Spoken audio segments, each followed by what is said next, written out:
رسول اللہ صلی اللہ علیہ وسلم کی ایک حدیث ہے جس کا مفہوم ہے کہ اگر لوگوں کو نماز کے فائدے کا اور امپورٹنس کا پتہ چل جائے تو دنیا میں کوئی شخص بھی نہ ماننے والا نہ رہے.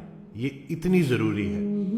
اور نماز دراصل اللہ کی یاد ہے.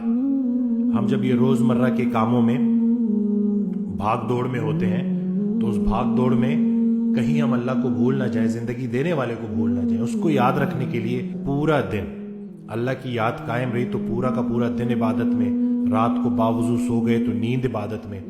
حضرت واصف علی واصف رحمۃ اللہ علیہ ایک آڈیو میں بیان فرماتے ہیں کہ آپ کی پوری زندگی میں سے عبادت کو نکالا جائے گا اور اس کو تولا جائے گا. تو اگر آپ کی پوری زندگی ہی عبادت نکل آئی تو پھر تو نیت ہے جی. وہ ہم کہتے ہیں نا اعمال کا دار و مدار نیت پر ہے. تو ہم جب نماز پڑھتے ہیں نا تو نماز کی جو مقصد ہے وہ اللہ کی یاد ہے.